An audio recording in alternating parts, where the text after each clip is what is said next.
जब मन उदास हो जाता है, श्री कृष्ण के वचनों से मन की शांति की ओर कभी न कभी हर इंसान का मन थक जाता है। कुछ ऐसा लगता है जैसे भीतर कोई खालीपन है, कोई शून्यता जो शब्दों में नहीं कही जा सकती। बाहर सब ठीक दिखता है, परिवार, नौकरी, समाज, सब कुछ, लेकिन अंदर कोई बेचैनी है जो समझ नहीं आती। यही है मन की उदासी।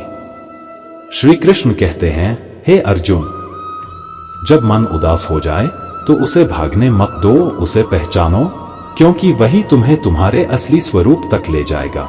मन की उदासी दरअसल आत्मा का संकेत है कि तुम अपने असली स्वरूप से दूर चले गए हो। तुम वही नहीं जी रहे जो तुम्हारे भीतर की आत्मा चाहती है। मन की उदासी का पहला कारण अपेक्षा। हम सब किसी न किसी से उम्मीद रखते हैं।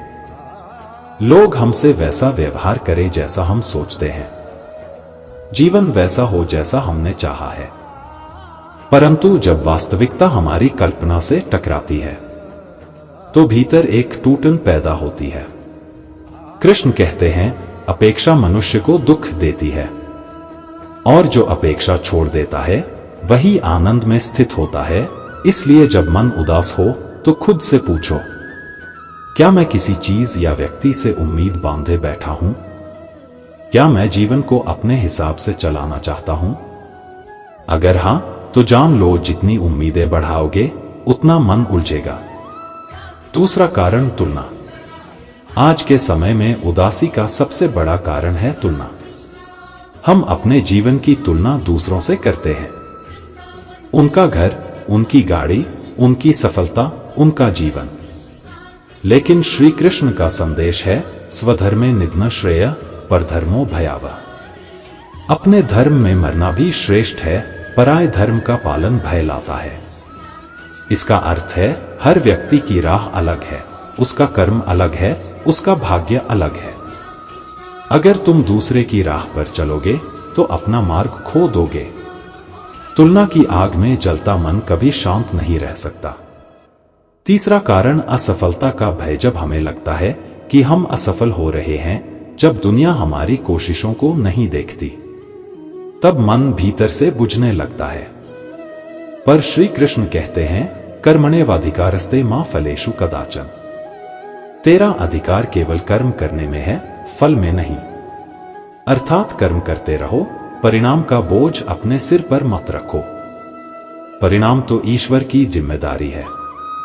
अगर हम फल की चिंता छोड़ दें तो असफलता का भय भी चला जाता है और मन में एक गहरी शांति उतर आती है। चौथा कारण, बीते कल में जीना। उदासी का एक गहरा कारण यह भी है कि हम या तो अतीत में जी रहे होते हैं या भविष्य की चिंता में डूबे रहते हैं। श्री कृष्ण कहते हैं, वर्तमान ही जीवन है। जो बीत गया वह स्वप्न है, जो आने वाला है वह भ्रम है। जब मन वर्तमान में स्थित होता है तो उसे उदासी छू भी नहीं सकती, क्योंकि वर्तमान में केवल शुद्ध अनुभव है, न पछतावा, न डर। पांचवा कारण, स्वयं से दूरी। कई बार हम इतना दूसरों में उलझ जाते हैं कि खुद को भूल जाते हैं। हम वही करने लगते हैं जो समाज चाहता है, जो परिवार चाहता है, जो लोग सोचते हैं कि सही है। लेकिन श्री कृष्ण कहते हैं, जो स्वयं को जान लेता है उसके लिए कोई शत्रु नहीं, कोई पीड़ा नहीं। जब तुम अपने भीतर उतरोगे तो तुम्हें पता चलेगा कि तुम्हारा असली घर तुम्हारे भीतर है। बाहर जो भी है अस्थायी है, बदलने वाला है, पर भीतर जो है वह शाश्वत है। वही कृष्ण चेतना है। श्री कृष्ण की सलाह, जब मन उदास हो, शांत बैठो, भागो मत।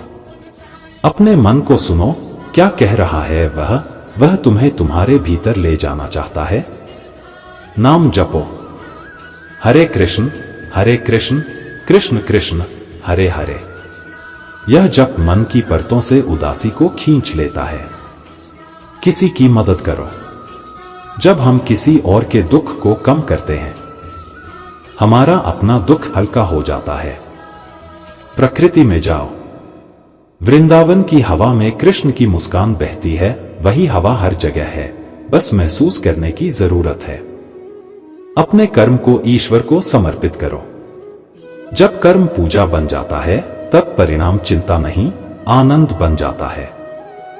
हर परिस्थिति में प्रसन्न रहना ही सच्चा योग है। जब हम श्री कृष्ण का नाम लेते हैं तो मन में सबसे पहले क्या आता है? उनकी मुस्कान। वह अद्भुत, शांत, गहरी और सब कुछ कह जाने वाली मुस्कान, जिसके पीछे न जाने कितने संघर्ष छिपे थे, फिर भी वह मुस्कुराते रहे। यही है श्री कृष्ण का मनोविज्ञान। बाल्यकाल से ही तूफानों में जन्म, कृष्ण का जन्म जेल में हुआ। चारों ओर अंधेरा, डर, बेड़ियां, पर उसी अंधेरे में प्रकाश का जन्म हुआ। यह हमें क्या सिखाता है कि प्रकाश हमेशा अंधकार में ही जन्म लेता है। जो व्यक्ति कठिनाइयों में मुस्कुराना सीख लेता है वह संसार को बदल सकता है। कृष्ण का जीवन शुरुआत से ही परीक्षा था। कंस के अत्याचार, माता पिता से बिछड़ना, गोपियों से अलग होना, मित्रों का वियोग और अंत में महाभारत जैसे युद्ध का संचालन। पर क्या कभी कृष्ण उदास दिखे? कभी नहीं। श्री कृष्ण का मनोविज्ञान, स्वीकार करना। कृष्ण ने जीवन को जैसा है वैसा स्वीकार किया। वे भागे नहीं, छिपे नहीं, रोए नहीं, बल्कि जो सामने आया उसे खेल की तरह जिया। उनकी दृष्टि यह थी, जीवन एक लीला है, खेल है।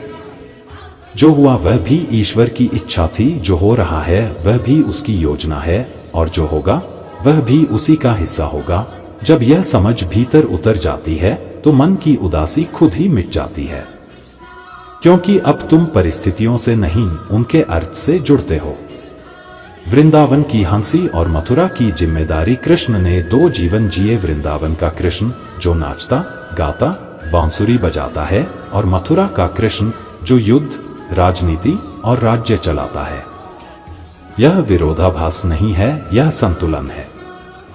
वृंदावन का कृष्ण हमें सिखाता है जीवन का आनंद लो, मथुरा का कृष्ण सिखाता है कर्तव्य निभाओ।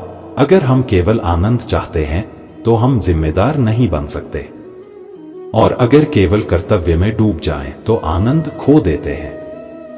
कृष्ण सिखाते हैं आनंद और कर्तव्य का संतुलन ही जीवन की परिपूर्णता है। युद्ध भूमि में स्थिर मन अर्जुन उदास था। उसका मन टूट चुका था। वह अपने प्रियजनों को देखकर कांप उठा, और तब श्री कृष्ण ने कहा, क्लैब्यम मास्म गमः पार्थ नैतत्वयुपपद्यते। हे पार्थ, यह कमजोरी तुम्हारे योग्य नहीं है। कृष्ण ने यह नहीं कहा कि दुख मत महसूस करो। उन्होंने कहा, दुख को समझो लेकिन उसमें डूबो मत। यही श्री कृष्ण का मनोविज्ञान है। भावनाओं को नकारो नहीं, बल्कि उन्हें पार करो। सुख दुख समान भाव से देखो। कृष्ण कहते हैं, सुख दुखे समय कृत्वा लाभालाभौ जया जयो। सुख दुख, हानि लाभ, जीत हार, सबको समान भाव से देखो। अगर मन इन सब में संतुलित हो जाए तो कोई उदासी टिक नहीं सकती। हम दुख में टूट जाते हैं और सुख में उड़ जाते हैं। दोनों ही मन को अस्थिर करते हैं, पर कृष्ण का भाव है स्थिरता ही प्रसन्नता है। श्री कृष्ण का रहस्य, अंतर में खेलना। कृष्ण हर समय बाहरी परिस्थितियों के बजाय अपने भीतर जीते थे। उनकी प्रसन्नता बाहर की वस्तुओं पर निर्भर नहीं थी। वह भीतर से झरती थी, जैसे झरना पर्वत से झरता है। अगर तुम अपने भीतर का स्रोत पालो तो बाहरी घटनाएं तुम्हें छू भी नहीं सकती। कृष्ण का यही मनोविज्ञान था। भीतर आनंद का सागर है, बाहर सिर्फ प्रतिबिंब है। अगर तुम प्रतिबिंब के पीछे भागोगे तो खो जाओगे, अगर स्रोत तक पहुंचोगे तो सदा आनंद में रहोगे। कृष्ण की दृष्टि में जीवन कर्म प्लस प्रेम प्लस ध्यान। कर्म बिना आसक्ति के काम करो, यह जीवन को उद्देश्य देता है। प्रेम सबके प्रति करुणा रखो, यह जीवन को मिठास देता है। ध्यान स्वयं को देखो, यह जीवन को गहराई देता है। जब ये तीनों मिलते हैं तो मन की उदासी अपने आप समाप्त हो जाती है। जब सब छूट जाए, श्री कृष्ण ने यह भी सिखाया, जो भी तुम्हारे जीवन में आता है वह जाने के लिए ही आता है। लोग, रिश्ते, परिस्थितियां, सबका समय तय है। जो गया वह जाना ही था, जो बचा वही तेरा है, और जो आने वाला है वह भी ईश्वर का वरदान है। इस दृष्टि से देखो तो न कोई गम रहेगा, न कोई शिकायत, सिर्फ आभार रहेगा।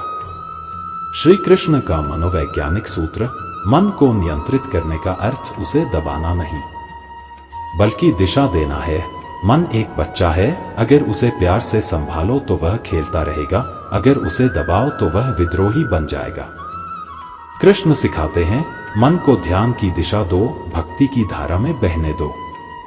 निष्कर्ष, श्री कृष्ण का जीवन एक दर्पण। कृष्ण का जीवन हमें दिखाता है कि हर परिस्थिति में आनंद संभव है, चाहे तूफान हो या शांति। कृष्ण का मन कभी नहीं टूटा, क्योंकि वह भीतर से जुड़ा था। जो भीतर से जुड़ता है उसे बाहर की कोई घटना हिला नहीं सकती। इस अध्याय का संदेश, अगर तुम अपने जीवन को श्री कृष्ण की तरह देखना सीख लो, एक लीला, एक खेल, एक अवसर, तो तुम्हारा मन कभी उदास नहीं रहेगा। वह भी बांसुरी की तरह गुनगुनाएगा जिसे ईश्वर अपने होठों से बजा रहा है। श्री कृष्ण की अंतिम वाणी इस अध्याय के लिए। हे मानव, मन की उदासी तेरा शत्रु नहीं, वह तेरी आत्मा की पुकार है। उदासी तुझे भीतर बुला रही है, जहां मैं हूं, जहां शांति है, जहां प्रेम है।